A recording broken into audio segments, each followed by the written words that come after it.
Experiencias y reflexiones docentes. Espacios constructivos. Transformación pedagógica. Creatividad e innovación. DEDUN Radio. Una mirada al mundo de la docencia en la educación superior. DEDUN Radio. Un podcast producido por el Departamento de Docencia Universitaria de la Universidad de Costa Rica. DEDUN Radio. Transformando la docencia universitaria hacia ambientes de aprendizajes innovadores en contextos diversos.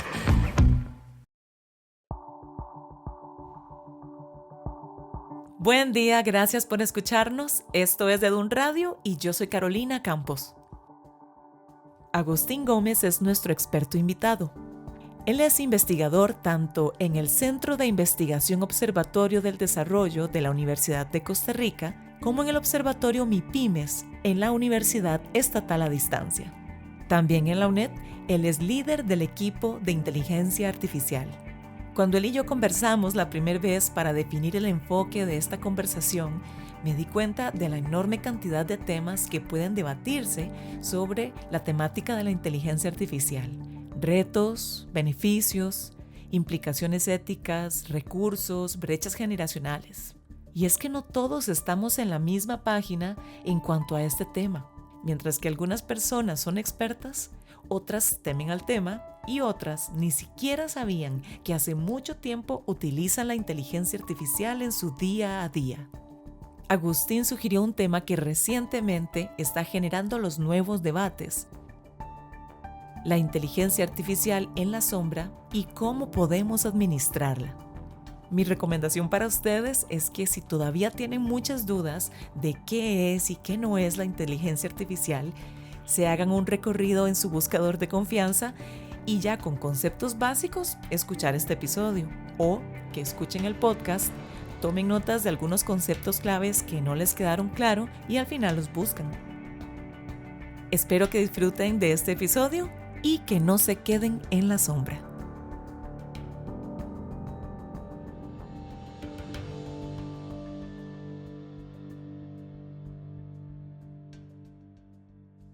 Hola, muchísimas gracias. Un gusto poder acompañarles en este espacio y saludar a todos los que también nos están escuchando. Muchísimas gracias, Agustín. Muchas gracias por compartir parte de su experiencia y sus investigaciones con todo el cuerpo docente universitario que nos está escuchando. Me imagino que está muy ansioso de escuchar sobre este tema de inteligencia artificial que venimos escuchando hace rato, ¿verdad? Y que todavía tenemos temores, dudas y demás.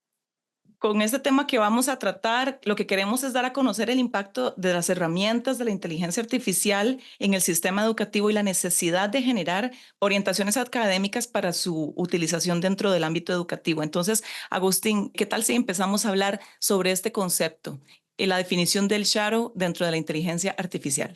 Este es un concepto relativamente nuevo implementado a la temática de inteligencia artificial, pero es algo que se ha venido empleando mucho en los temas de tecnología de información o en los temas de informática. Lo que trata el concepto como tal es de la implementación o el uso o digamos, es el desarrollo de tecnologías a base de inteligencia artificial, digamos, que no estén siendo del conocimiento o que no estén autorizadas o que no estén supervisadas por lo que comúnmente en tecnología llamamos los departamentos de tecnología de información o las direcciones de tecnología de información. ¿Eso qué quiere decir? Es como aquella aplicación que nosotros utilizamos dentro de nuestro ámbito laboral, dentro de nuestro ámbito educativo, pero dentro de ese gran modelo de negocio, la otra parte, digamos, mi jefe inmediato no sabe que yo la estoy utilizando, o la institución como tal no sabe que yo la estoy utilizando, o el modelo de negocio no sabe que se está utilizando eso para tomar decisiones. Y eso tiene digamos, un sinnúmero de implicaciones. Podríamos llamar algunas positivas, algunas negativas y algunas, podríamos decir que tal vez no tengan un impacto positivo ni negativo, pero lo que nos viene a decir es que hay fenómenos en donde se están aplicando o se están tomando decisiones con herramientas que no han sido aprobadas oficialmente. Digamos, ese es el principal concepto. ¿Por qué eso es importante dentro del mundo de la inteligencia artificial? Porque con la posibilidad que tenemos todos y todas de utilizar herramientas de generación o de permiten generar contenido de manera, digamos, espontánea, por así decirlo, vienen ciertas implicaciones que dentro de un modelo de gobernanza se tienen que normar. Y esas implicaciones lo que nos vienen a decir es quién es el responsable de y quiénes son los responsables de asumir si eventualmente se toma una decisión buena o mala con base en una información que proviene de un modelo en el cual yo no tengo control. Entonces, con la inteligencia artificial generativa, mucha de la discusión que se ha estado dando en todos los ámbitos nacionales e internacionales es quién asume la responsabilidad. ¿Quién es el que asume la responsabilidad por la decisión que se toma con base en una consulta de un modelo de inteligencia artificial generativa? Y por eso las instituciones públicas, privadas o inclusive, digamos, a nivel personal, tienen que tener claro ese modelo de gobernanza y esas formas en las cuales se van a abordar. Por eso les decía que este concepto de la sombra de la inteligencia artificial no es un concepto relativamente nuevo, es un concepto que se ha estado utilizando mucho, pero en otro ámbito cuando estamos pensando en, pongámoslo en esta decisión, el uso de software pirata, digamos, o el uso de software no licenciado. Entonces, ¿qué implicaciones tiene que dentro de una empresa se esté utilizando un software que no es de conocimiento, que no está registrado o que tan siquiera la organización sabe que yo estoy utilizando un software que tiene esas características y me hace vulnerable a ataques o me hace vulnerable a ciertas condiciones? Entonces, por ejemplo, ya se han dado casos en donde personas han sido despedidas por el uso de herramientas de inteligencia artificial que no han sido de conocimiento por la misma empresa y por un tema de ser más eficiente o de ser más oportuno, subieron la receta de la Coca-Cola, por ponerlo, digamos, en términos que todos nos entiendan, a un modelo de inteligencia artificial generativa y a partir de esa receta el modelo aprendió y empezó a dar sugerencias a otras personas sobre esa misma receta. Entonces eso generó una pérdida de competitividad dentro de la empresa y eso generó una repercusión directa sobre la persona que hizo eso. ¿Por qué pasa eso? Porque no tenemos un modelo de gobernanza. Ese es el gran concepto que está detrás de estas simples palabritas de la sombra de la inteligencia artificial.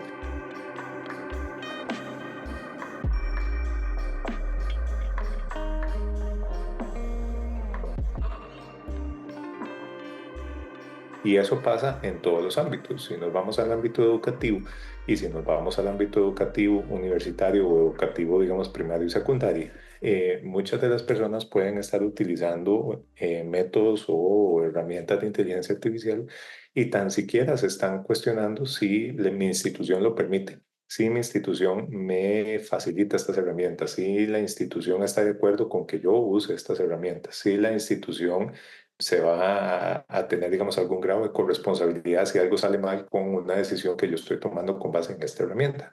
Es complicado, es un reto en función de la forma tan acelerada que se ha venido desarrollando la inteligencia artificial generativa, de cómo empezar a entender y a normar todos estos conceptos que son importantes dentro de un modelo de gestión y de gobernanza, no solo de la inteligencia artificial, sino gobernanza de datos y de gestión de conocimiento en términos generales.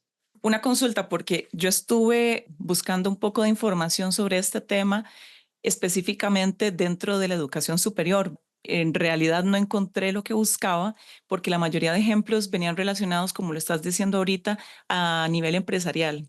Pero, por ejemplo, a nivel institucional, en el caso de las universidades, ¿cuáles son los riesgos que existen? A ver, aquí hay que separar como dos grandes cosas. La eterna discusión de plagio, digamos, o lo que yo pueda incurrir por tomar un texto que no es de mi autoría y ponerlo en otro bajo un contexto, que eso es lo que más ha estado preocupando al cuerpo, digamos, docente o académico en los últimos años y medio, puede ser, en donde han habido casos, digamos, muy extremos de profesores que han sido, digamos, mediáticos en función de la sanción que se le ha dado porque se ha descubierto que utilizó una herramienta de inteligencia artificial para poder generar un contenido. Pero más allá de eso, hay que entender que el plagio ya es una estructura que está normada dentro de cualquier tipo de universidad pública o privada en Costa Rica. ¿Qué se entiende por plagio y demás? Hay que entender que, por ejemplo, APA 7 ya trae un apartado específico de cómo citar herramientas de inteligencia artificial y que hay todo un proceso para poder demostrar que lo que yo estoy utilizando ahí puede ser replicable, puede ser utilizado, que es confiable y demás. Entonces, digamos, en esa discusión no quisiera andar mucho porque ya es un tema que está normado. Vamos al otro tema, que es el tema ético, que ese es el que no está tan normado. Éticamente es correcto el utilizar herramientas y el utilizar de este tipo de cosas para poder potenciar mis habilidades. Creo que es una respuesta desde mi punto personal muy directa hacia un sí, siempre y cuando yo tenga un uso responsable para qué es que lo estoy haciendo. ¿Cuál es el principal problema? Nosotros consideramos, y esto es una discusión que lo he hecho en varios espacios, que vivimos en una burbuja. Y esa burbuja que estamos insertos, la gran mayoría de los que tratamos los temas de inteligencia artificial o tecnologías, nos rodeamos de gente que trata los mismos temas. Pero cuando nosotros los extrapolamos a diferentes poblaciones, esa burbuja no funciona de la misma manera. Hay mucho desconocimiento, hay mucho miedo, hay mucha desinformación. Y el principal problema es qué decisión estoy tomando yo con esa herramienta. Es una decisión que yo estoy ayudando para poder formar a mis estudiantes y que ellos cuenten con habilidades, pero para poder hacer eso, yo tengo que tener esas habilidades ya ganadas de previo. Entonces, el tema es cómo las universidades se están preparando para diseñar esos cursos, esas estructuras, esos procesos de formación y capacitación. ¿Para qué? Para que el cuerpo docente, el cuerpo administrativo, los estudiantes y toda, digamos, toda la estructura académica universitaria pueda hacer un uso responsable y ético de estas herramientas. Y voy a poner dos casos. En el país solo hay una iniciativa que salió hace ya mucho tiempo de unos lineamientos para el uso de la inteligencia artificial en la educación superior, que es de Senfotec. A partir de un proceso de reflexión interno, ellos, digamos, discutieron cuáles eran los beneficios, cuáles eran los pros, los contras y decidieron apostarle a que todos los profesionales y todo el cuerpo docente tiene que sí o sí, entre todos sus cursos, introducir conceptos de inteligencia artificial. No es opcional. Digamos, es un tema de que realmente los estudiantes tienen que salir con esta nueva habilidad y tienen que empezar a desarrollarla en función de un proceso educativo. La segunda institución que recientemente lo hizo es la Universidad Estatal a Distancia con un tema de las orientaciones académicas para el uso de la inteligencia artificial en el ámbito universitario. Y esas orientaciones, qué es lo que digamos, dicen? Que se reconoce la inteligencia artificial, que se reconoce el uso, que se potencia en espacios, que es necesario generar procesos educativos y formativos en todos los niveles y en todas las etapas para poder justamente evitar este concepto de la sombra de la inteligencia artificial, que es, digamos, el principal reto que tienen todas las instituciones, cómo realmente ser transparentes en el uso y en el proceso. Ahora, sobre esto, como te decía, hay mucho miedo, ahí hay mucho desinformación sobre si realmente es útil, no es útil, si los contenidos, si hay gente probando que todas las respuestas que dan las herramientas de inteligencia artificial son malas y que no sirven y demás. Yo lo que digo es que es una posibilidad de poder automatizar, es una posibilidad de poder redescubrir ciertos conceptos que tal vez no eran tan sencillos a la vista, es la posibilidad de poder interactuar con nuevas cosas y es la posibilidad que le tenemos que dar a los estudiantes de poder reaprender a su propio ritmo. Muchas de las quejas que se tienen, digamos, a nivel del sistema educativo es que no entiendo al profesor o que el estudiante le da miedo o vergüenza preguntar algo que tal vez es muy obvio, entonces siempre se queda con la duda. Los motores de inteligencia y los buenos motores de inteligencia artificial vienen a suplir en gran medida esa posibilidad de hacer lo que en algún momento se decían o se cuestionaban como preguntas tal vez muy simples, que los estudiantes decían, ¿por qué voy a preguntar esto? Si ya, digamos, voy a quedar mal al frente de la clase por preguntar algo muy obvio. ¿Verdad? Entonces, con una herramienta de inteligencia artificial, vos interactúas con un lenguaje sencillo, con un lenguaje máquina y empezás a recibir información que nadie te, digamos, no te van a tratar mal.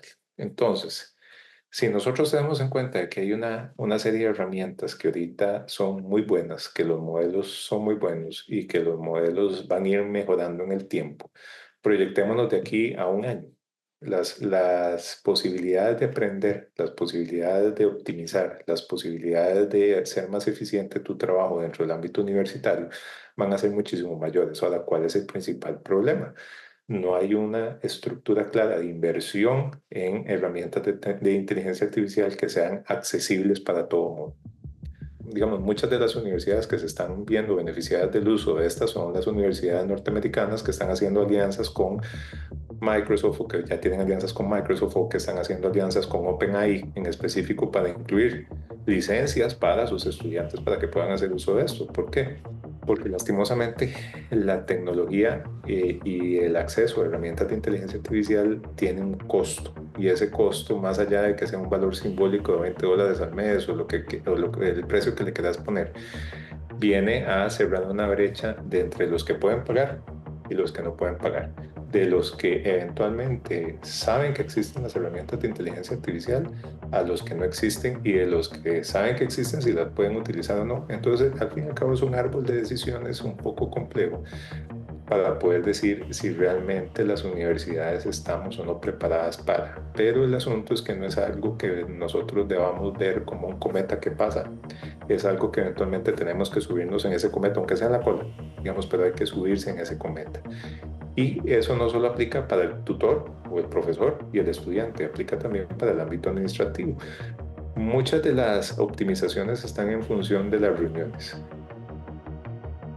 La pandemia fue un evento caótico que potenció una habilidad que tal vez no teníamos tan clara, que es la posibilidad de trabajo remoto, la posibilidad que tenemos ahorita de estar grabando este podcast, la posibilidad de estar, digamos, interactuando en otros ámbitos. ¿Cuál fue el principal problema? Que seguíamos dependiendo de las transcripciones, de quién es el que va a tomar la minuta, de cuáles son los acuerdos, entonces no solo el que está poniendo esto, tenemos una grabación y después sale un texto, pero las herramientas ahorita a un costo te solucionan eso. Entonces, en lugar de tener que invertir tal vez 3, 4 horas en una transcripción de una reunión para poder sacar los principales puntos y volver a escuchar la reunión, la herramienta en vivo te va haciendo los apuntes, te va generando la estructura, te va generando las citas, te va generando el cronograma de todo lo que estás discutiendo. Como te decía, los principales problemas que nosotros eventualmente tenemos es el tema de los recursos para darle sostenibilidad y financiamiento a estas iniciativas. Por ejemplo, hay versiones gratuitas con ciertos costos, digamos, cuando uno ya sobrepasa el límite que te hacen este proceso de transcripción y traducción. Pero volvemos al tema, es oficial, es respaldado por la institución, a dónde van a estar esos datos albergados, cuál es digamos, hay un tema de confidencialidad de datos importante. Mientras que si nosotros nos casamos con una empresa, por ejemplo, te voy a poner el anuncio comercial de Microsoft con Teams, que es una, por ejemplo, dentro de la Universidad de Costa Rica, es una de las herramientas que se oficializó digamos, en el año pasado como la herramienta que va a venir a, digamos, no a sustituir, pero a complementar las sesiones, los talleres, las entrevistas e inclusive hasta las clases. Pero ¿cuál es el tema? Si no tienes la licencia específica, no puedes tener acceso a las transcripciones y no puedes tener acceso al asistente automatizado con inteligencia artificial que te ayuda a hacer la minuta. ¿Verdad? Entonces volvemos al punto, ¿a qué le estamos apostando? Estamos apostando que realmente las personas tengan acceso, de que conozcan, o más bien lo que estamos fomentando son restricciones.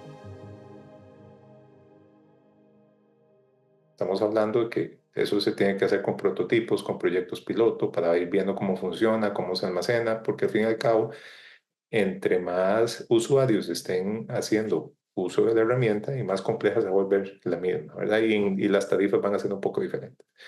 Entonces, para cerrarte con esto, ¿qué están haciendo las universidades? Creo que esfuerzos aislados, creo que esfuerzos no focalizados, creo que hay muchas iniciativas individualizadas de escuelas o de cátedras o de facultades que ya están implementando las herramientas de inteligencia artificial y que en algunos casos lo están haciendo ante la ausencia de un marco normativo. Y eso no quiere decir que tengamos que regular la inteligencia artificial, sino dejar los lineamientos o las orientaciones o como les quieran poner claras dentro de nuestra estructura universitaria para poder decir, ok, reconocemos que existen, reconocemos que se pueden usar, reconocemos que se pueden usar en estos entornos, reconocemos que no es confiable utilizarlos en estos entornos. Eso ya lo superó la Unión Europea.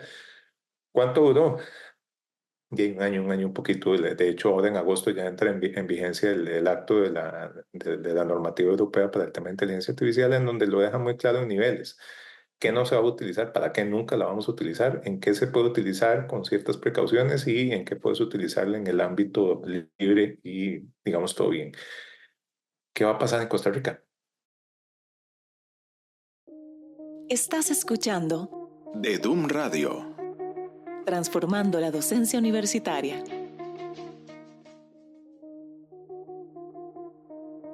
Visite nuestro sitio web docenciauniversitaria.ucr.ac.cr, donde encontrará materiales y recursos didácticos como publicaciones digitales y cápsulas pedagógicas, además de información sobre nuestros programas de licenciatura y maestría en docencia universitaria.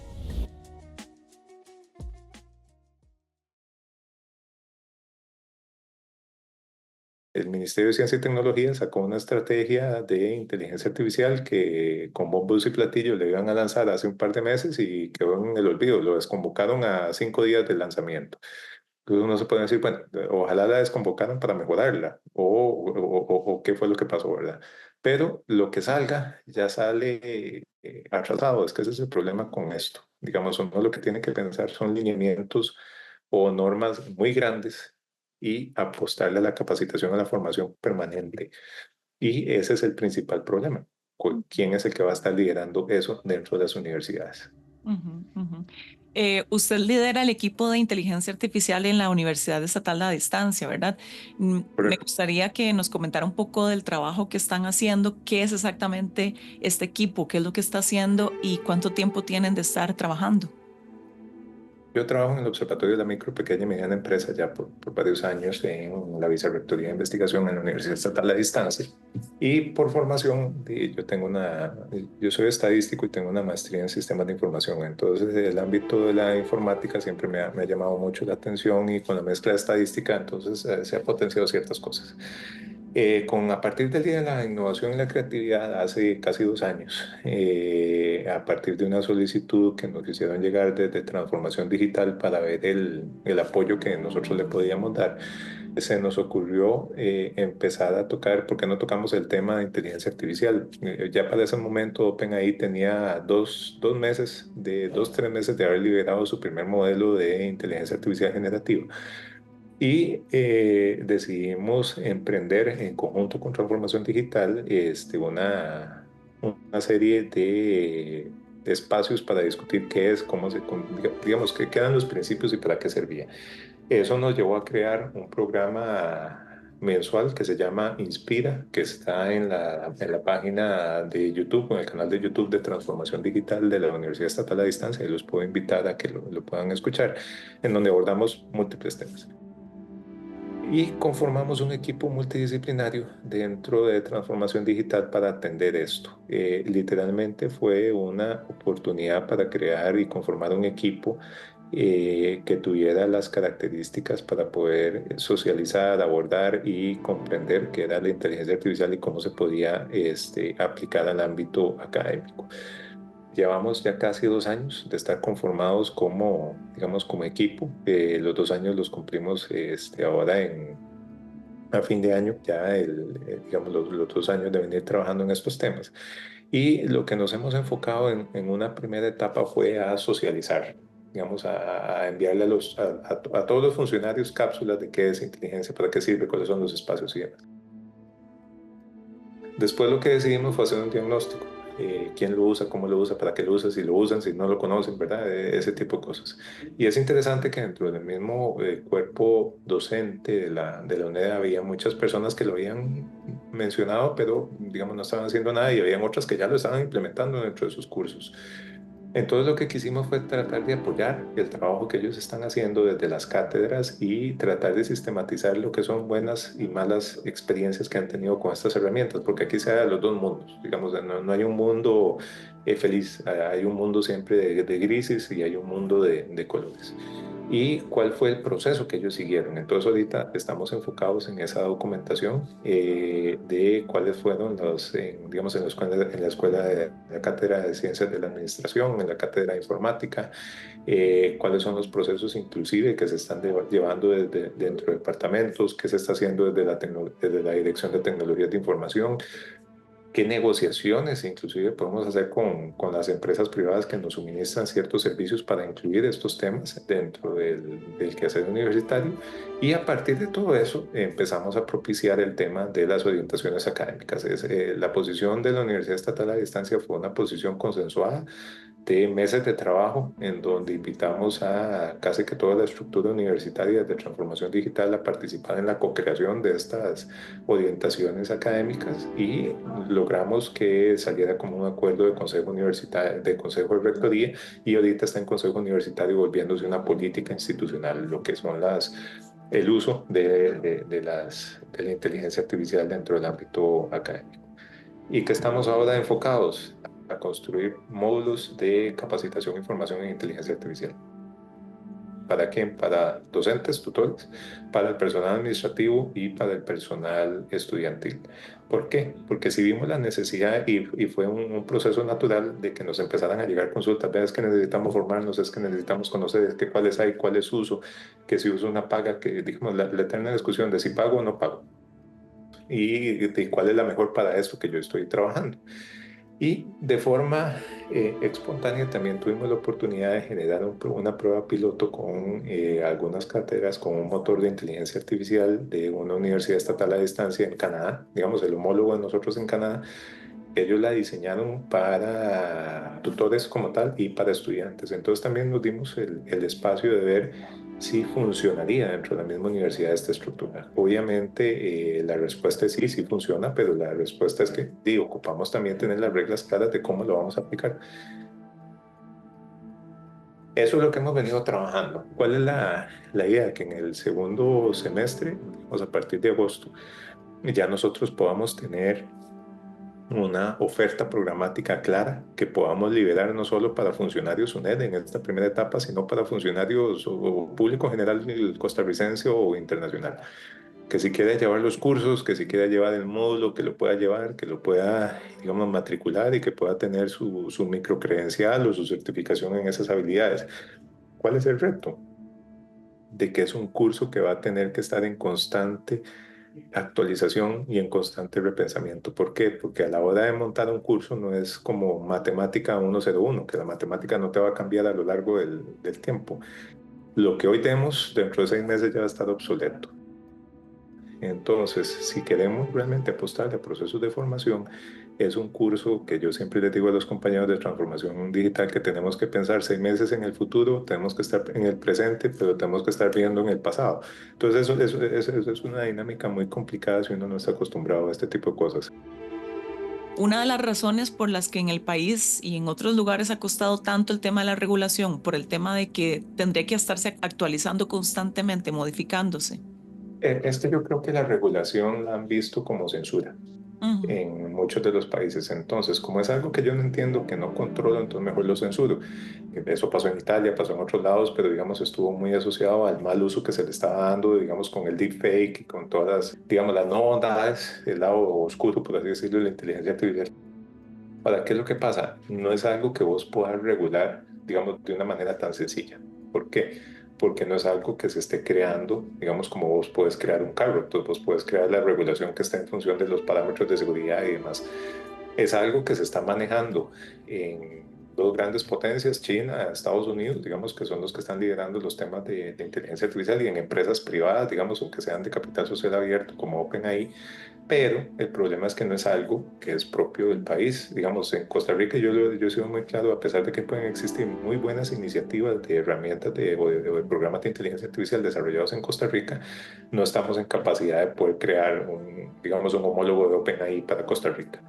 Digamos, podemos servir de intermediarios, pero estamos lejos de eso. Entonces, ¿cuál es el tema? ¿Cómo podemos nosotros utilizar esas bondades para tratar de regular algo que eventualmente va a cambiar cada 3 meses? O por lo menos OpenAI ya dijo cada 6 meses yo estoy haciendo un relanzamiento de mi modelo. Entonces acabamos de tener la versión 4.0, en diciembre vamos a tener la versión 5, bueno, todavía no se sabe si se va a llamar 5 o le van a poner un nombre diferente. Gemini, que es la de Google, la actualiza 1 o 2 días antes que OpenAI, y Cloud, que es una de las más grandes, que estaba en el Reino Unido, que es impulsada por Anthropic, también actualiza en ese periodo. Entonces, digamos, y Copilot de Microsoft actualizan y conforme actualizan los demás. Entonces, estamos viendo que no puedes regular la herramienta. Lo que puedes regular son los usos que le puedes dar a eso, ¿verdad? Y eso a veces para un legislador es difícil comprender cómo que voy a regular los usos. Dice, no la puedes utilizar para la carrera de armamentista, no la puedes utilizar para generar productos que puedan manipular a la gente. Eso es lo que reguló la Unión Europea. No poder regular o poder regular tal vez la forma en la cual las personas tienen que resguardar la información que se está generando en esas estructuras. No puedes utilizarla para generar chatbots de atención clínica por el momento. No puedes regularla para, o no puedes utilizarla para, o es muy riesgosa utilizarla para poder generar juguetes con motores de inteligencia artificial, ¿verdad? Porque ¿qué haces con un osito?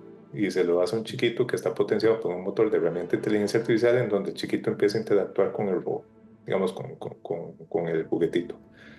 ¿Verdad? ¿Quién es el que va a estar detrás de eso? ¿Qué pasa si en algún momento el algoritmo le dice algo que pone en peligro al, ¿verdad? Entonces, eso es lo que uno puede regular. Lo que pasa es que hay que entender cómo funciona para poder dar insumos que sirvan para hacer el proceso de regulación. Si vos no entendés cómo funciona eso por detrás, si no entendés que son modelos probabilísticos, que son modelos en los cuales lo que te está dando es una respuesta que cumple con un alto porcentaje de probabilidad en donde ese modelo ha sido enseñado o adiestrado o educado con ciertos parámetros, te va a ser muy difícil. Y yo creo que ese es el limbo en donde, por ejemplo, en Costa Rica han caído algunas personas de tratar de normar algo que no pueden normar. Bueno, usted labora en el Centro de Investigación Observatorio del Correcto. Desarrollo de la Universidad de Costa Rica. En el caso de la Universidad de Costa Rica, ¿qué acciones se han tomado? ¿Qué regulaciones? ¿Qué reuniones? ¿Qué es lo que está haciendo la Universidad de Costa Rica con todo este tema de la inteligencia artificial? Vieras que desde el Centro de Informática se han venido liderando algunos proyectos para negociar lo que es el tema del licenciamiento, que eso es uno de los primeros puntos, ¿verdad? Que cómo garantizar el acceso a. Y dentro de esos procesos de licenciamiento, y obviamente viene el tema de quién es el que oferta y cómo oferta y cuáles son las condiciones, que eso es con Microsoft. Digamos, toda la UCR, la gran mayoría de las cuentas son cuentas Microsoft a partir de los servicios de ofimática que tenemos. Y también hay ciertos proyectos muy puntuales que se han estado enfocando en las áreas de simulación. Por ejemplo, el único proyecto, y me atrevo a decir que el único, porque si revisan la base institucional de formulación de proyectos que tiene la universidad, en temas de inteligencia artificial en el ámbito educativo es el que acabamos de inscribir nosotros como centro de investigación, en donde estamos articulando con la Facultad de Educación. Estamos coordinando con instancias propias de la Vicerrectoría de Investigación para poder generar un proceso de investigación de cómo llevar las mejores prácticas a los ámbitos de enseñanza de educación secundaria. Entonces vamos a hacer una prueba piloto con dos colegios técnicos, CTPs, de cómo introducir estos conceptos para poder educar, formar y garantizar, digamos, los temas de accesibilidad en inteligencia artificial en la educación técnica. ¿Por qué? Porque consideramos que esa es una oportunidad interesante de que los chicos en su último año, cuando se inserten a la industria, se inserten con ciertas habilidades que les permitan hacer eso. Y queremos ver cómo reacciona. Eso lo vamos a estar desarrollando en Palmar Norte y en El Guarco, digamos, en dos colegios técnicos a nivel de pilotaje y esperamos después poder proyectarlo a otro lado. En la vicerrectoría de docencia, digamos, y esto es algo que nunca pudimos, digamos, ver los resultados, se formó un equipo para poder atender este tipo de cosas, pero, digamos, desconozco si realmente el equipo llegó a algo. Digamos, si uno sondea en los grandes espacios de discusión universitaria, todo el mundo siempre dice, bueno, la inteligencia, ¿cómo vamos a hacer? Pero no hay hasta la fecha una propuesta clara que salga de consejo universitario o de rectoría a nivel, digamos, de orientaciones, de lineamientos o demás, que diga cómo la Universidad de Costa Rica va a entender el tema de la inteligencia artificial. Puede que exista y puede que se esté trabajando, sea un tema de desconocimiento propio, pero de todos los ámbitos que hemos estado conversando, te podría decir que es un letargo. Ya Digamos, estamos no se discute. Estamos un poco Eh, eh, atrasadillos en la UCR con este tema, entonces. yo diría que no sé si la palabra sea atrasados, pero por lo menos si se está haciendo, no se está cacareando. Ujú, Y el tema es que si no se cacarea y si no se tiene una línea clara de por dónde se tiene que ir en la universidad, de cada escuela o cada facultad hace lo mejor que puede con lo que tiene. Y volvemos al tema de la sombra de la inteligencia artificial. Entonces, si nosotros pensamos en que tenemos carreras acreditadas, bueno, ¿qué impacto tiene el que yo estoy introduciendo dentro de una carrera acreditada componentes que antes no estaban, que son de inteligencia artificial para poder potenciar eso? Igual me sirve, ¿verdad? Yo no sé si esa discusión se ha dado dentro del ámbito universitario y cuáles son las implicaciones que tiene. Lo que sí te digo es que las del otro lado de la cerca, lo que son los estudiantes, pueden empezar a demandar esto. Entonces, ¿por qué dice, bueno, entonces, ¿por qué me castigan o por qué me sancionan si yo utilizo herramientas de inteligencia artificial si el profesor también las utiliza? Ya él no lo sancionan. Ah, pero yo me quedé. ¿Verdad? Que esa es la gran avalancha y el gran miedo que tienen todas las personas a la hora digamos, de interactuar con estos conceptos.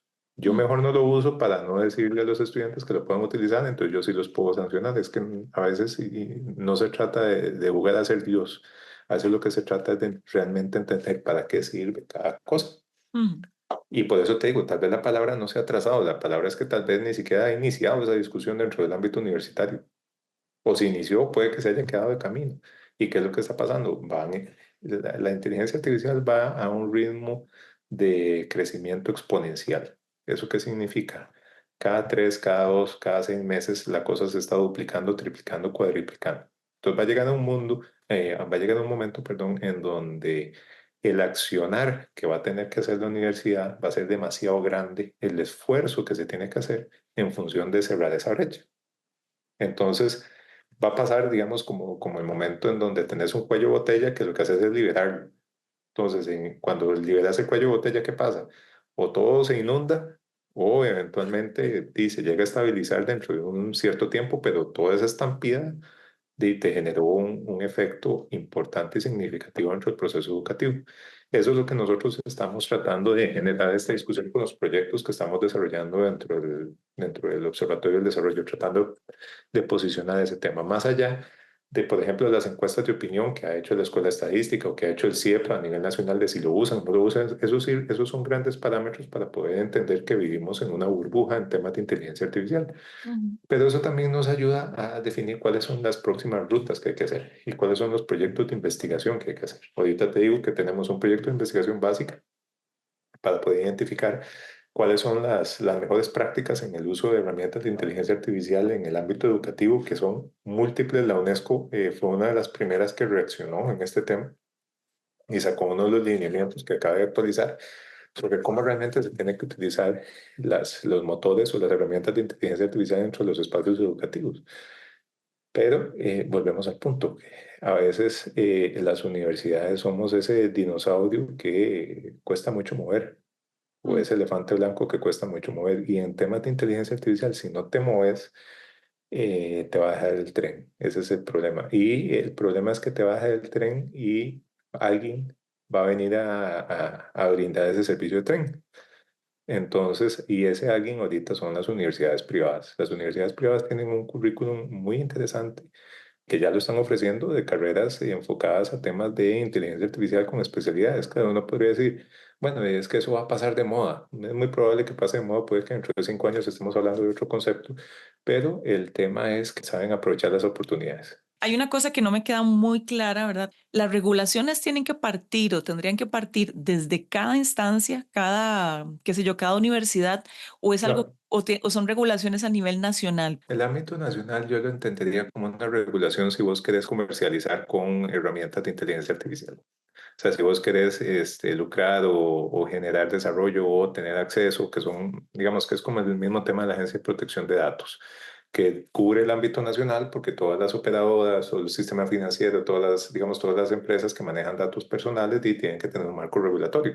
Entonces uno podría pensar de que sí, tiene que existir un marco regulatorio país que sea esa campana y no necesariamente significa que hay que crear una agencia de inteligencia artificial.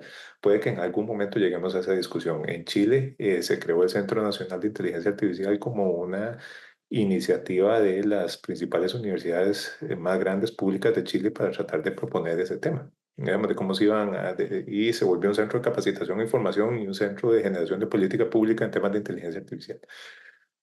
En Costa Rica sí debería existir algo que nos dé un paraguas, pero esta posición de las universidades debería emanar de CONARE.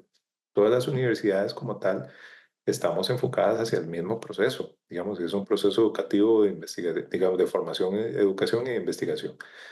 En CONARE se están discutiendo estos temas, no sé. En CONARE se están llevando estas propuestas, no sé, ahí está el Centro Nacional de Alta Tecnología, están, digamos, varios centros que están enfocados y que pueden propiciar esto.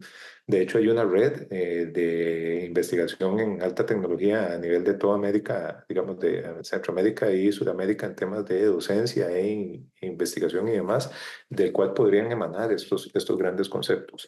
Pero ahorita vemos que los esfuerzos son individuales. Entonces, por ejemplo, está la UNED, que ya tiene su posición, la UTN está más o menos tratando de ver cómo trabajan esos temas, el TEC tiene un gran equipo, digamos, por su vocación tecnológica, que ha venido trabajando en estos temas. La UNA, yo creo que le está pasando por encima el concepto, y la UCR, ahí va, podríamos decir que va con ciertas cosas, pero yo creo que en este tipo de cosas, al fin y al cabo, tenemos que vernos como un sistema educativo superior. De DUM Radio. ¿Qué pasa por ejemplo, con el MEP? Es el mismo concepto. ¿Cuáles van a ser los lineamientos? El MEP tiene una división en la cual hemos participado para poder apoyarles en los temas de educación e información a los docentes, y la pregunta es exactamente la misma: ¿cómo yo eventualmente garantizo que los estudiantes están aprendiendo si lo que yo les digo de tarea me lo están resolviendo con ChatGPT?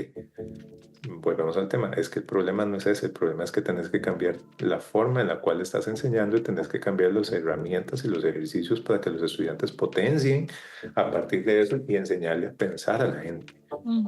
¿De qué le sirve repetir? Y esto es una queja que yo siempre le he dicho. Mis hijos están en edad educativa, tanto de primaria y ahora mi hija en secundaria. ¿Y de qué te sirve repetirle a los chicos durante 5 o 6 años que Cristóbal Colón vino un poquito, que el otro año vino un poquito más, que el tercer año hizo? A ver, si te interesa la historia y si te interesa eso, puedes profundizar con un conocimiento básico de que Cristóbal Colón vino, hizo esto, ya lo por check, ¿verdad? Centrate en otras cosas. Entonces hay que replantearse realmente cuál es la estructura que nosotros tenemos en nuestro sistema educativo para poder insertar estos nuevos componentes, esta nueva cosa que cayó hace 2 años y medio, hace año y medio o 2 casi, que es la inteligencia artificial generativa, ¿verdad? Y cómo podemos replantearnos todo eso. Entonces, por eso te digo, ¿se ocupan cosas país? Sí, pero también se ocupan, digamos, acciones específicas dentro de cada una de las instancias educativas que le corresponden. La inversión que hay que hacer también para aminorar esas brechas que de por sí tiene la educación en diferentes ámbitos. Ahora que hablabas del MEP, por ejemplo, tal vez para cuando salga este episodio, ya esto va a ser unos meses, leía una noticia de una escuela en la región Bribri donde no tenían paredes en la escuela, no tenían sillas, donde a veces no había clases porque las condiciones climáticas no lo permitían, el baño era de hueco. O sea, yo decía, ¿cómo puede ser posible que tengamos ese abandono? Entonces, si no tenemos ni esas condiciones básicas en una región, ¿cómo vamos siquiera a pensar en inteligencia artificial, en capacitación, en tecnología, en internet para estas regiones, verdad? Entonces la brecha se va haciendo gigantesca porque, como decías ahora, la inteligencia artificial va a pasos agigantados y hay otros que ni siquiera tienen los zapatos para dar esos pasos. Entonces, imagínate la brecha tan enorme en educación. Y es que volvemos al punto de la burbuja. Nosotros tenemos un problema estructural de que como país fuimos desarrollados del Valle Central hacia afuera. Exacto. Entonces tenemos puertos que en otros países se los desearan, en donde el comercio debería, a ver si realmente Punta Arenas se hubiese potenciado o Limón se hubiese potenciado como una ciudad puerto en su momento, tal vez estaríamos hablando de otro país. Pero como la realidad fue que todo salió del centro hacia afuera, y así como se fue expandiendo, entonces tenemos una conceptualización de una hiperconcentración de actividades económicas en el área metropolitana, en donde la persona de corredores, si quiere subsistir o si quiere salir o si quiere superarse, va a tener que venir al área metropolitana a formarse, o que por más que existan centros universitarios y que haya presencia universitaria, la actividad económica es muy limitada en esas zonas. Sí. Entonces, ¿qué es lo que hace? Y que las personas emigren, digamos, y se vengan al área metropolitana con el tema de desplazamiento, con el tema del abandono de la familia. A ver, que si nosotros, digamos, tomamos el ejemplo tal vez norteamericano, que es un poco más extremo, los chicos cuando salen del colegio se van de las casas y desarrollan y se van a otros estados y generan otras condiciones y tienen otras habilidades, pero ¿qué pasa en esos otros estados? Hay igual o mejores oportunidades de las que en el estado en el que yo estoy. En Costa Rica eso no sucede. Si yo me voy de corredores y me voy para Buenos Aires, es la misma cosa. Si me voy tal vez de corredores y me voy para Golfito, tal vez es la misma cosa. Pero si me voy de corredores y me vengo a Monteteoca, la cosa ahí ya es un poquito diferente. Pero ¿cuánto me tengo que trasladar? No, eso, ¿verdad? y además la saturación de las personas en el Valle Central, la saturación en cuanto a la búsqueda laboral, las migraciones también vienen a esta zona, y el asunto es que estas personas no es que se regresan a sus comunidades y llevan todo esto, no, entonces es como un desierto, o sea, cero servicios porque, no se necesitan, porque la gente está saliendo de estas comunidades, y la hiperconcentración acá en el Valle Central, entonces son como dos mundos totalmente diferentes, es una cosa... Sí, y el principal problema es que la inteligencia artificial está diseñada para cerrar esa brecha. Digamos, la forma en la cual puede llegar y puede ser accesible y puede ser entendible y puede ser manipulable por todas las personas está orientada para cerrar eso. ¿Qué es lo que pasa? Necesitas saber cómo utilizarla para poder cerrar esa brecha. ¿De qué manera?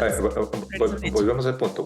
¿Cómo la puedes cerrar? Si realmente tuviéramos conectividad, si realmente el país, en lugar de decir que hay una alta penetración de servicios de celular y que cada uno de nosotros tenemos 2 o 3 líneas telefónicas por persona, si realmente existiera un fluido continuo que garantizara el acceso sin gasto a ciertas plataformas educativas y a ciertas estructuras, y que independiente del punto en el país en el que yo esté, pueda tener acceso a un contenido.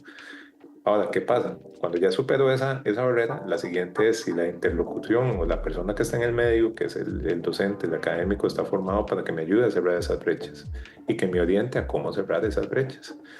Y el tercero es que eventualmente yo pueda tener a mano o cerca la industria que me pueda dar la oportunidad para poder contratarme una vez que yo tenga cerradas esas brechas. ¿Qué es lo que pasa? Esas 3 bancas no están creciendo igual en el país. Entonces, los mejores servicios, ¿dónde están? En las cabeceras de cantón o en las cabeceras de distrito. Los servicios básicos para poder pagar la municipalidad, el agua, la luz, lo que sea, ¿dónde están? En las cabeceras de cantón, en las cabeceras de distrito. Las mejores escuelas o colegios, ¿dónde pueden estar? En las cabeceras de cantón, en las cabeceras de distrito. Entonces, y si todos los años, cuando llega la temporada lluviosa, el problema es que no puedo salir porque todos los años se lleva el puente y el gobierno lo único que hace es volver a poner el puente donde se lo llevó el puente y no genera una solución integral, siempre vamos a estar rezagados. Entonces, todos los años oímos que la carretera interamericana, que la 27, que el Cerro de la Muerte, que cualquiera de las otras están cerradas y comunidades quedan desplazadas. Y ya, esa es la noticia todos los años. ¿Y cuántos años llevamos escuchando lo mismo? Ahora, ¿por qué digo que la inteligencia artificial está diseñada para hacer eso? Por la forma tan simple en la cual yo puedo interactuar con ella. ¿Por qué? Porque como estamos hablando nosotros acá, ustedes pueden hablar con una herramienta de esas y pueden tener una respuesta el 99% de las veces o el 95% de las veces muy estable, digamos, y muy confiable. Pero alguien me tiene que enseñar a hacer eso. O sea, por generación espontánea yo no voy a poder decir, sí, mira, ya tengo la inteligencia artificial y ya me gradué. Eso no funciona así. Y no va a funcionar así. Entonces el asunto es cómo realmente focalizar que el trabajo de un docente no se vuelva el 90% de su tiempo administrativo evaluando, calificando y demás, sino que se vuelva ese 10% evaluando, calificando y un 90% customizado a las necesidades de cada uno de los estudiantes. Es invertir el trabajo. Y eso es algo que no se logra si no tienes una política y si no tienes a alguien con visión a largo plazo. Es que ni siquiera esa medida no es a largo plazo cómo se tiene que transformar el sistema educativo en el país. Te pongo un ejemplo, que es lo que está haciendo Singapur, y es un ejemplo viejísimo. En Singapur, en el Parlamento, ellos aprobaron o estaban en la discusión de reeducar a toda la población de 55, 60 años y más, de traerlo a la universidad para enseñarle habilidades sobre inteligencia artificial. Pero no solo traerlos, sino es que los iban a mezclar con los estudiantes de primer año que estaban entrando al sistema universitario. ¿Para qué? Para que entre ellos existiera un tipo de sinergia, de simbiosis, en donde las personas con alta experiencia en el campo pudieran aprender de los jóvenes que vienen con alta experiencia en temas informáticos, de acceso, de tecnología y demás, y que se generara y se cerraran esas brechas generacionales. Claro, estamos hablando de Singapur, ¿verdad? Pero que se cerraran esas brechas. En Costa Rica, ¿qué estamos pensando? No sé, pues, digamos, esa noción no se está pensando, no se está viendo. Ahora venía escuchando un podcast en donde se está diciendo, bueno, es que el problema es que el país está envejeciendo, sí, está envejeciendo y va a envejecer más. Y el problema es que van a haber menos jóvenes y van a haber menos jóvenes. Y el tema es cómo las personas que tal vez hoy estamos expuestas a las tecnologías, vamos a llegar a un momento en donde ¿quién nos va a ayudar en esa transición de lo que vamos a estar viviendo entre 20 años? ¿Qué es lo que hay que proyectarse al futuro? ¿Verdad? ¿Por qué? Porque tenemos una visión cortoplacista en Costa Rica, una visión valle centralista de atender las necesidades inmediatas y no las necesidades que se van a presentar dentro de 30 años. Por eso seguimos haciendo carreteras a 2 vías. Hoy estamos hablando de inteligencia artificial. Hace 10 años era Big Data o era científicos de datos o era otro montón de cosas. Pero ¿qué va a pasar dentro de 10, 15 años? ¿Cuáles van a ser esas nuevas habilidades que vamos a tener que aprender? ¿Cuáles van a ser esas nuevas tecnologías? ¿Cuáles van a ser que tal vez ya ni siquiera las computadoras son las que vamos a estar utilizando? Vamos a tener un teléfono celular que va a funcionar muchísimo mejor que cualquier otro y vamos a estar trabajando desde nuestro teléfono celular transparentemente. Y ya hay gente que lo hace así. El asunto es cómo le enseñamos y cómo reeducamos, porque no es algo que podamos aprender, y perdón, en TikTok. Digamos, así no funciona. Ujú, ujú. Y retomando este tema, lo que ahora mencionaba sobre cómo la inteligencia artificial puede brindar herramientas a las y los docentes para aprovechar su tiempo y personalizar más la educación. Me gustaría que dirijamos la atención a este punto. ¿Qué herramientas puede brindar específicamente, que nos des unos datos para unos ejemplos para aquellos docentes que todavía ni se han arrimado a leer, ¿verdad? Porque sobre el tema de la inteligencia artificial lo que más hay es miedo. Hay mucha desinformación porque hay miedo. Y decían unas estadísticas que ahora mencionaste que quienes menos hemos investigado sobre inteligencia artificial somos las mujeres, de hecho, y es muy común, desgraciadamente, que en temas de las asignaturas STEM y otras temáticas similares, las mujeres tendemos a tener menos información. Hay uno muy claro, y digamos, y te lo he dicho porque yo lo he experimentado y he invertido horas en eso. Las herramientas evaluativas no son tan buenas digamos, el evaluar la calidad del estudiante no es tan bueno si uno quiere poner toda su fe en las herramientas de inteligencia artificial. ¿Eso qué quiere decir? Que si le das una pregunta de desarrollo o si le das una pregunta de evaluación a un estudiante y pedís que te las evalúe, no es, digamos, las respuestas cuestan hay que invertir mucho tiempo en tener una respuesta adecuada versus que si las evalúas vos. Pero sí son muy buenas para poder generar baterías de preguntas. ¿Eso qué quiere decir? Si yo tengo mi histórico de preguntas o mi histórico de exámenes, yo lo puedo subir a la herramienta de inteligencia artificial y que me formule nuevas preguntas o que me mezcle preguntas o que me genere una pregunta más interesante o que me genere un ejemplo más interesante. Entonces son muy buenas para generar ese tipo de cosas. Inclusive te pueden dar la respuesta a lo que vos estás generando y puedes comparar después contra el estudiante. Entonces ya no tenés que leerte tal vez 20 o 30 artículos para poder sacar una pregunta. Puedes pedirles a la inteligencia que te haga un resumen muy bueno, que son muy buenas para hacer ese tipo de cosas y que ahí te generen una serie de preguntas, pero que no solo te la generen, sino que te la referencien. ¿En qué página, en qué párrafo es que estás agarrando esto? Eso es súper útil. ¿Qué es otra cosa súper útil? Por ejemplo, ¿cuánto tiempo tenías que durar planificando una presentación PowerPoint para tu clase? Cuando vos llegas a un nivel de conocimiento, de expertise en una materia que vos estás dando, a veces cuesta mucho mira, ¿cómo voy a hacer una presentación novedosa? ¿Qué voy a hacer? ¿Qué imágenes? Ya hay herramientas de inteligencia artificial que son súper buenas. Digamos, te puedo decir Gamma con doble M, gamma.app, la pueden buscar. Es una herramienta súper útil para generar presentaciones a partir de motores de inteligencia artificial, pero también si tenés tu texto, tenés tu propia presentación, la puedes subir y él te la modifica y te la complementa, te la detalla. Entonces, te da la posibilidad de 3 minutos de tener una presentación de 30, 40 diapositivas en la versión premium de pago. Eso sí, en la versión gratis te da hasta 8, pero después vos la puedes modificar y resolver tu problema. y la puedes compartir con los estudiantes, la puedes socializar. ¿Qué cosas interesantes te pueden desarrollar? Si vos ya tenés un caso, demostrar un caso de estudio que querés compartir con los estudiantes, ¿por qué no lo resolves en lugar de, digamos, con directo en clase, resolverlo con una herramienta de inteligencia artificial y explicas por qué te está dando esa respuesta? O si esa respuesta que te está dando es coherente. Entonces imagínate un análisis de riesgo financiero en donde puedes simular los datos, en donde puedes subir los datos y puedes determinar qué es lo que interactúes como una junta directiva y qué decisión podrías tomar sobre esta información y por qué. Y te genera la simulación. Entonces, y a veces, digamos, aquí lo difícil es no pensar que eso es magia, digamos, o que está, digamos, ahí el mago por detrás haciendo eso, sino que hay modelos probabilísticos que están por detrás entendiendo la definición. Por ejemplo, en el ámbito de la estadística, que es mi profesión, las respuestas son súper acertadas, digamos, y en los temas inclusive de programación y de generación de código, las herramientas son un balazo. Entonces, por ejemplo, si quieres crear una página web desde cero, y ya no tenés que empezar a decirle a las personas, vean, es que tu problema está en este punto y coma, o tu problema está en, no, y crea la página y empezamos a modificarla y le damos un valor agregado a eso. Pero, ¿cuál es el problema? De que hay que enseñarles y que hay que explicarles, bueno, cómo funciona una página, qué es la cosa, porque la herramienta lo que te va a dar es el insumo, ¿verdad? Entonces está ese famoso meme de que en los programadores uno empezaba a compilar código de otra gente y lo ponía y al final era un Frankenstein que estaba por detrás, pero te hacía lo que querías, ¿verdad? Pero no tiene una lógica. En inteligencia artificial pasa exactamente lo mismo. Por ejemplo, hay personas que tienen mucho miedo a la hora de expresarse. Digamos, vos lo pones enfrente de un público y se traba. Pero vos puedes crear un avatar o puedes crear un video como el que estamos viendo, en donde le puedes insertar todo lo que la persona quiere experimentar y lo puede hacer. Pueden crear interacciones para personas no videntes en donde se puede potenciar el trabajo. Puedes crear inclusive posibilidades de crear voces sintéticas para poder darle, digamos, a una persona sordomuda la oportunidad también de expresarse bajo otros sistemas.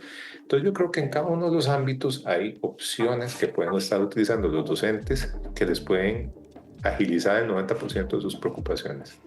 Por ejemplo, ¿en qué lo utilizo en algunas ocasiones? Para descentrarme cuando tengo una idea. Entonces, digamos, mira, es que quiero desarrollar un proyecto con estas cosas, le tiro la idea a la herramienta y él me devuelve 15, 20 opciones.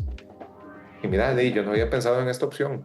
Por ejemplo, en planes de negocio, cuando ustedes están, digamos, trabajando para hacer estudios de factibilidad o prefactibilidad, digamos, dentro del gran ámbito de las ciencias de administración y quieren ver si un negocio es rentable o no. Bueno, entonces, mira, quiero ponerme una panadería. Bueno, ¿y qué implica ponerse una panadería? Bueno, implica ABC, cuál es el cliente, cuál es el meta, cuál es el producto, cuáles son las cosas, cuál es la estrategia de comercialización. El a veces interactuar con estas herramientas por el modelo de conocimiento te puede dar preguntas y respuestas que tal vez ni siquiera te habían pasado por la cabeza en ese momento. Ese es el valor agregado que te puede estar dando. Ahora, si vos sos un emprendedor, imagínate las posibilidades de economía de escala, de que tal vez ya no tenés que invertir en generar un eslogan o en generar un logo o en generar una idea de marca, la herramienta te la puede hacer. Y ahí viene la discusión, bueno, entonces ya esas profesiones van a desaparecer. No, no es que van a desaparecer, es que se van a transformar, que no es lo mismo una persona, por más carga que sea para hacer caricaturas, que una herramienta que te genere una misma caricatura que después sea retocada por un profesional, ¿verdad? Entonces, el problema de la inteligencia artificial no es que no te va a quitar el trabajo. Eventualmente puede que sí, lastimosamente puede que sí exista. El que te le va a quitar el trabajo es una persona que conoce cómo utilizar la herramienta de inteligencia artificial en su ámbito de trabajo. Ese es el problema. Y en los docentes, yo creo que ese es el principal miedo. Que ven a la herramienta como eso que me va a quitar el trabajo, porque tal vez yo soy muy tradicional, yo ando con mis documentos impresos, o ando con mi USB para poder proyectar mis diapositivas, pero las nuevas, y eso es un tema de cómo entender estas nuevas generaciones, vienen con una mentalidad muy diferente. Son generaciones que te creen lo que ven en TikTok en 5, 30 segundos y creen que esa es la verdad. Entonces el tema es cómo enseñarles a partir de un método científico que eso no funciona así. Eso es algo que nadie que nadie se va a poder, digamos, sustituir, más la experiencia que vos tengas. Entonces el problema es cómo hacer ese híbrido. Por eso te decía de estas herramientas. En matemática las posibilidades son inmensas. de cómo generar algoritmos, de cómo enseñar, digamos, de una forma divertida, de una forma entretenida y de quitarle el miedo a las personas de que la matemática puede ser sencilla. Ahora, el asunto es cuáles son las bases con que vienen esos estudiantes para llegar a ese momento. ¿Por qué? Porque no es por generación espontánea que hoy que tengas 12 años te enseño esto y ya sos experto. Hay un proceso de formación en donde no puedes, digamos, no es recomendable que los niños y niñas de menores de 12 años tengan un acceso irrestricto a herramientas de inteligencia artificial porque cognitivamente no están preparados para eso. Y el tema, digamos, de cognitivo es muy importante en eso porque van a empezar a generar alucinaciones o cosas que no van a poder entender por la dinámica de crecimiento del cerebro que se está teniendo. Entonces, hay toda una filosofía de cómo realmente se pueden aportar estos aspectos. En el ámbito de presentaciones, en el ámbito de generación de ideas, en el ámbito de evaluación, en el ámbito de mercadeo, en estadística es fenomenal, en programación es fenomenal porque están diseñados para eso, por la forma en la cual están trabajando y son altamente eficientes. Yo lo he utilizado en varios de los cursos que estaba dando a nivel de maestría, en donde muchos de los estudiantes que llegan y me dicen, mira, profe, es que yo vi estadística en mi primer año de carrera y eso fue hace como 6 años. Entonces, ni me pide programación, menos. Le digo, no se preocupe, digamos, no se limite que esa no es una barrera hoy. Si usted tiene dudas y si yo no le puedo atender, utilice estas y estas herramientas que yo sé porque ya las he utilizado, que te van a dar el resultado el 99% de las veces bueno. Y pregúntele a ellas primeras y si no entiende, pues lo vemos en clase. ¿Verdad? Ese es el concepto de la nueva filosofía de cómo se tiene que enseñar en esto. Escuché a un experto en inteligencia artificial que de hecho sus primeros trabajos fueron en los 80s, a finales de los 80s, que es Kai-Fu Lee, y él decía que no tenemos que enseñarle a la niñez y a los estudiantes de cualquier periodo de formación, no tenemos que enseñarles a hacer inteligencia artificial. Tenemos que enseñarles a pensar, tenemos que enseñarles a cómo sacar el provecho, no hacer de la inteligencia artificial una cuestión ahí mecánica de pregunta-respuesta sin ningún tipo de análisis. Y esto me pareció súper valioso el que él nos comparara precisamente con las máquinas, ¿verdad?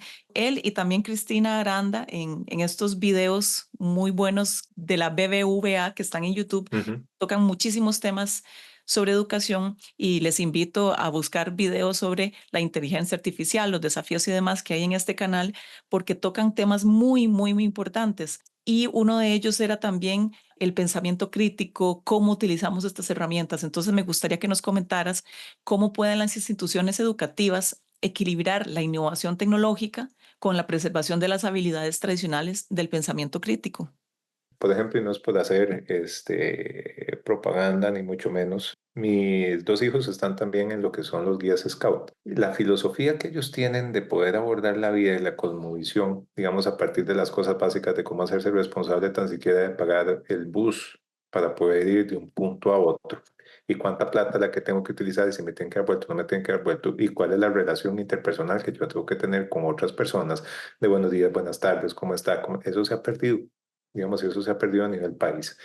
Entonces, qué es lo que pasa? Uno llega a un salón y dice buenos días y hay que darse por el pecho si tal vez uno te responde, ¿verdad? Todas las demás están concentrados en la pantallita blanca que tenemos en nuestras manos que nos ilumina todos los días.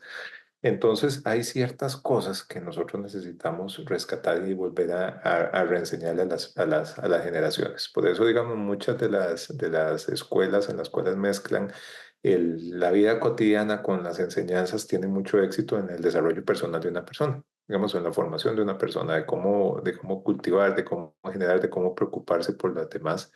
Entonces, ¿por qué traigo a colación estas experiencias de vida? Porque en el tema educativo pasa igual. Mucha de tu experiencia es muy marcada por si tuviste un buen o mal profesor, digamos, en tu ámbito de primario o de secundaria. Y si ese profesor te marcó para bien o te marcó para mal. ¿Cuál es el problema? Muchos de los profesores que están entrando ahí, que tienen mucha mística y mucha vocación, excelente, pero hay otros que nada más están ahí para poder recibir un sueldo a final de mes y no les importa si realmente los estudiantes están aprendiendo o están generando ese valor agregado. Es lo mismo si vos vas a un sistema de salud. Cuando vas a un sistema de salud, que es la principal queja, es que no me atendieron, no me solucionaron y demás, y tras de eso la primera persona que me está atendiendo me ve con mala cara, porque tal vez esa persona ni siquiera quiere estar ahí. Con eso, ¿qué te quiero decir? El inculcar a los estudiantes a pensar, a cuestionarse, a salirse de la caja, digamos, con ejercicios que te puedan cuestionar, mira, ¿por qué vos estás pensando, por qué estás, digamos, afirmando tal posición con tanta vehemencia si la evidencia científica te dice otra cosa? Y eso lo vimos con la pandemia. Digamos, la cantidad de personas que salieron a desinformar sobre las formas, sobre los mecanismos, sobre las estructuras, se basaban en el puro desconocimiento y en la pura, digamos, en el puro miedo, percepciones que tenían de que realmente la cosa era prefabricada y que fue un ataque, digamos, y todas estas estructuras, digamos, locas que salieron de desinformación. Por dichas, prevaleció, digamos, el conocimiento científico y la investigación para poder afirmar que realmente la situación se estaba manejando de la mejor manera y que las decisiones en su momento, que fueran oportunas o no, eso es otra cosa, fueron las mejores que se pudieron haber tomado. Ahora, ¿qué pasa? Eso solo te lo, digamos, solo te lo faculta que vos hayas tenido conocimiento, experiencia y que alguien te haya formado en ese conocimiento como tal.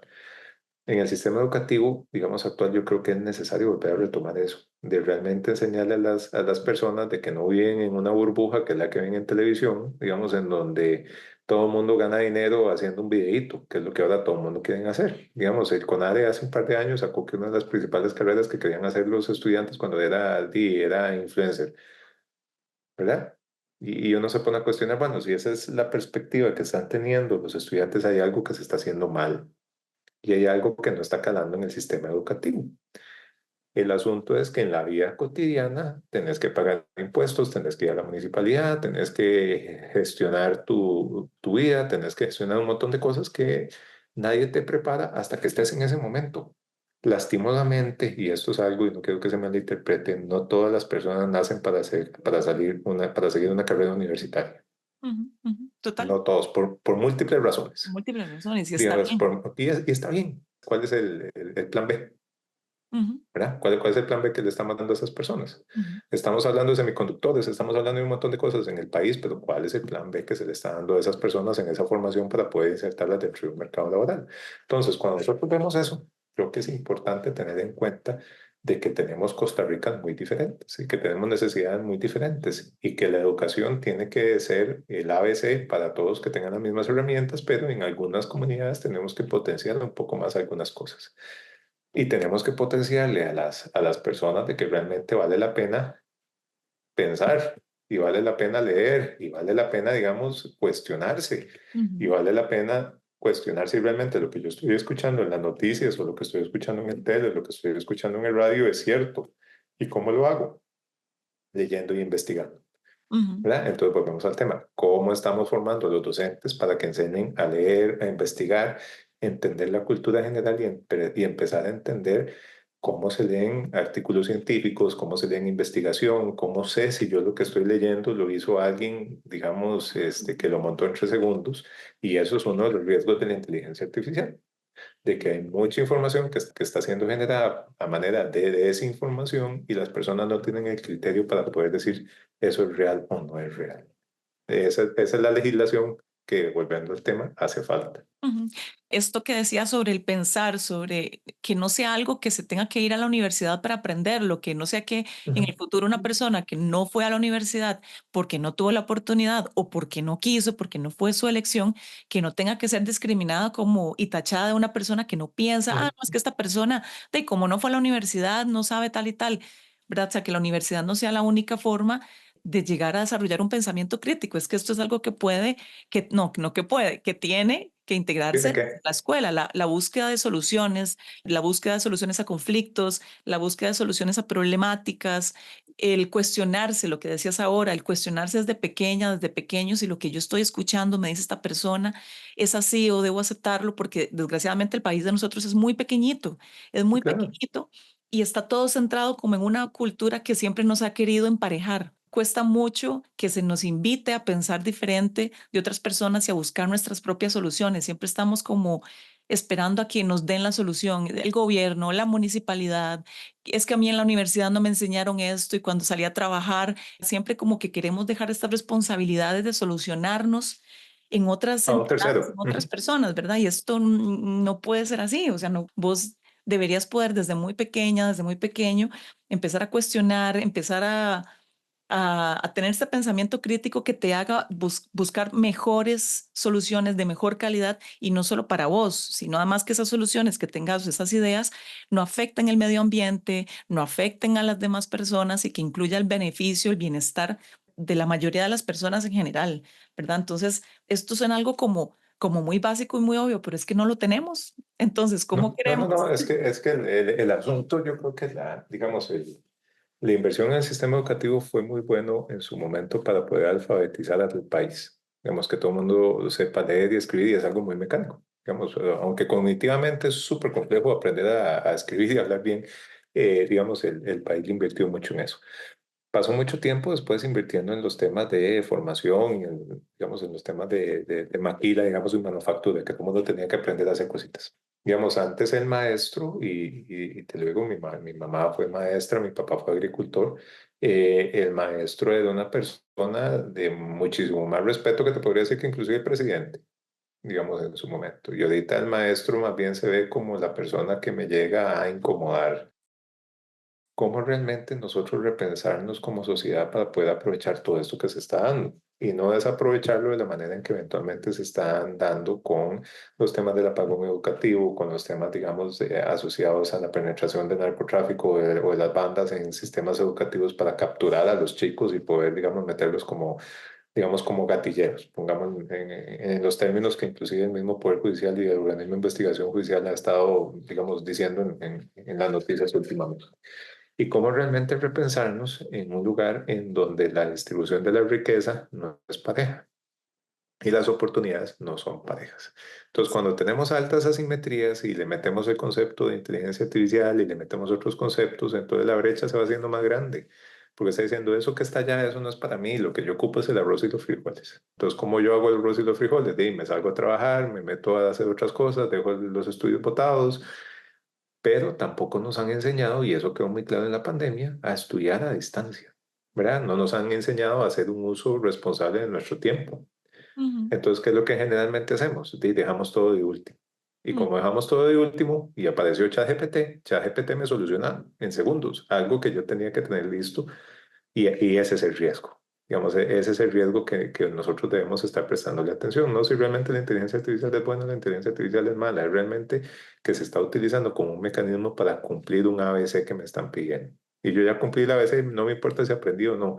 Antes era, ahorita es ChatGPT, antes era San Google, ¿verdad? San Google me responde, yo busco y lo copio. Antes de eso era San Wikipedia lo busco y lo pego. Y antes de eso era la Enciclopedia Británica, que voy y reviso y copio y ya. Sí, sí, sí, sí.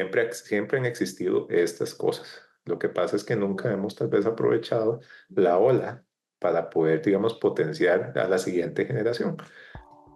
Retomando lo que dije anteriormente, ¿verdad? Yo no quiero decir que es solo culpa o responsabilidad, más bien, del sistema educativo el hacernos pensar, el buscar soluciones, el etcétera. También es que estamos en un sistema, como decías ahora, que no es equitativo, que no es favorable para todas las personas. Entonces, si las personas viven en una condición de pobreza y han venido con esta condición de pobreza, y ellos ven en la educación la superación de esas condiciones, ¿verdad? Pues los papás y las mamás, ¿qué les interesa? Yo necesito que mi hija, mi hijo se gradúe con buenas notas para que vaya aquí, vaya, no sé, después del colegio, tal vez si no es la universidad, es el INA, es el CUC, desarrolle un oficio y nos saque de la pobreza. Yo siento que el mismo sistema capitalista nos hace que no valoremos el aprender como un enriquecimiento, como algo para el alma, para la vida, para convivir en sociedad. Es una constante carrera de lograr salir de la pobreza. Es una constante forma de ver cómo aumentamos la entrada económica a la casa para poder tener más, para poder poseer más, para poder pagar servicios básicos, porque en muchas comunidades no hay servicios básicos de calidad de salud, no hay muchos servicios básicos de muchas cosas. Tenés que tener más dinero, cada vez necesitamos tener más dinero para cubrir cosas básicas, y eso es terrible, tal vez para la clase media no es tan alejado, para la clase alta ni para qué, mucho más fácil, pero la mayoría, la población de a pie está como loca viendo a ver cómo su hija, su hijo aprende inglés, sobre el español. Incluso valorar más el inglés. Ocupamos inglés desde kinder, incluso tenemos niñas y niños en guarderías, que bebés, y ya les están hablando inglés. O sea, ya muchas cosas no estamos ni siquiera valorando nuestra lengua materna porque necesitamos que hablen inglés y es que es como una necesidad así de no, es que el futuro es que se va a quedar sin trabajo. Las herramientas informáticas pueden apoyar a eso, pero el tema es ¿para qué crees, digamos, que tu hijo aprenda o domine inglés? Digamos, ¿para qué crees que tu hijo aprenda 3 o 4 idiomas? Si eventualmente no hay una posibilidad de colocación para alguien que tenga 3 o 4 idiomas en el país. Siempre en temas, digamos, de superación y demás, siempre hay que preguntarse ¿para qué? Digamos, ¿para qué es que yo quiero invertir? ¿Para qué es que yo quiero un vehículo? ¿Para qué es que yo quiero eso? ¿Para qué quiero conocer de inteligencia artificial? Si es un tema, digamos, que es cliché, o es un tema que yo me puedo esperar, o es un tema que está lejos, o es un tema que me va a generar una habilidad blanda. El problema es si yo realmente tengo la posibilidad de que tan siquiera las personas puedan interactuar con otras. Digamos, hay casos demostrados en donde hay personas que se gradúan y dicen, no, mira, yo quiero trabajar remoto porque yo no quiero hablar con nadie. El inglés es una herramienta, sí, pero también no hay que verla como que es la salvación, como en su momento fue el tema manufacturero, de las grandes máquinas. Fue un momento, pero ya vino la industrialización, vino la automatización y listo. Muchas personas se quedaron sin trabajo porque era lo único que sabían hacer. Entonces, en este concepto de poner los huevos en varias canastas, digamos, es importante. Ahora, ¿en cuáles? Es lo que uno tiene que pensar. Digamos, y eso es una decisión que no se puede tomar muy a la ligera. Y no es una decisión que a veces viene acompañada de un proceso, digamos, reflexivo. A veces es muy a la carrera. Entonces ahora todo el mundo se está formando, todo el mundo se está capacitando, todo el mundo tiene que saber de inteligencia artificial, todo el mundo tiene que saber, digamos, de habilidades blandas, todo el mundo tiene que saber comunicarse, todo el mundo tiene que saber un montón de cosas, pero las bases no están. Entonces estás construyendo una torre sobre palitos de dientes. Tienen un montón de cosas en donde eventualmente no hay una priorización ni tampoco hay una ruta país que te diga, mira, es que si vos te gradúas en esto, esta es la ruta país en donde te puedes emplear, o esta es la ruta nacional, ¿verdad? Entonces es un tema complicado. Si queremos hacer un buen uso de estas tecnologías, tenemos que tener y fomentar un pensamiento crítico que evalúe que lo que yo estoy haciendo con estas herramientas sea para bien y no sea para mal. No, y yo creo que es importante tener esa reflexión de que hay cosas que por más, digamos, carga que sean las respuestas que te pone GPT, digamos, hay alguien que las está pensando por detrás. Digamos, lo que GPT te está haciendo es materializando algo que tal vez te cuesta mucho. Agustín Gómez, investigador del Centro de Investigación Observatorio de Desarrollo de la Universidad de Costa Rica y también líder del equipo de inteligencia artificial en la Universidad Estatal a Distancia. Muchísimas gracias por este espacio, ha sido muy rico, muy reflexivo, abordamos otros temas más allá de lo común que se habla en la inteligencia artificial, así es que muchísimas gracias por estar en Dedun Radio. No, muchísimas gracias a ustedes por la invitación, de verdad es un espacio súper interesante y a la audiencia también, un gusto, ¿verdad? Y ojalá podamos compartir en otro momento otra serie de ideas también.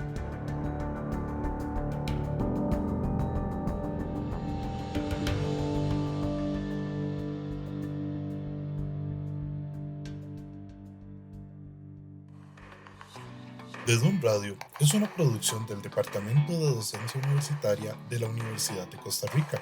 Suscríbase y síganos en YouTube, Spotify y en docenciauniversitaria.ucr.ac.cr. La información de este podcast corresponde al criterio de las personas entrevistadas. Las opiniones e información que se comparten no reflejan necesariamente la posición del Dedun.